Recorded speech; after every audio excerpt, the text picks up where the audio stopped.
hooyooyinka suuqa waxa ku iibsan bannaanka ha laga maro ani waan soo mara maanta hooyooyinkii laga raray qorraxii iyo haddana la sii rarrabaa maamada camboogada gadan maamada caanaha gadi maamada nyaanyada gadi dadka hoose bannaanka inkaartoodii ay nagu dhicin haddaa madaxtiin ani hooyada suuq mugdi ugu soo aniga wasiirka waxaa lagu soo koriyay suuq mugdi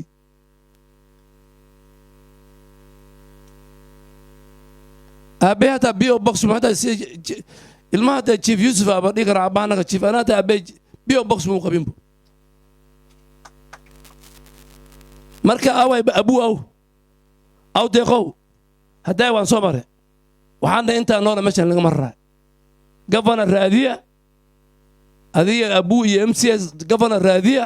tashada hooyooyinka masaakiinta suuqa haddiina waxba u taraynin oo lacagina siinaynin oo garab u noqonaynin qorraxooda ha fadhiyaan ha iibsadaane waxooda bannaanka ka mara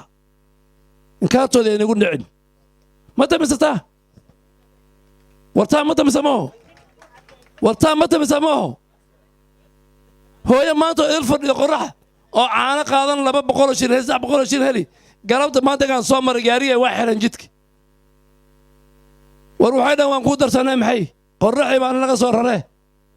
but the county commissioner you represent the national government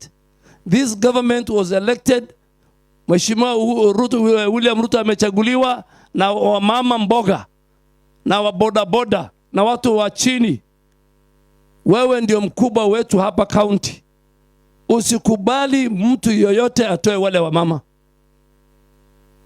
na mimi kisikia wanatolewa ana imaan magaladan hata fursa nisiye deeqow nadiif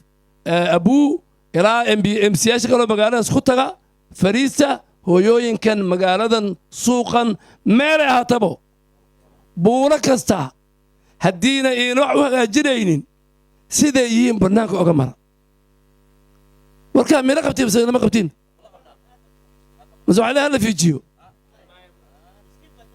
dadkan maskiin maxaa laga rabaa maskiin soo looma gargaaro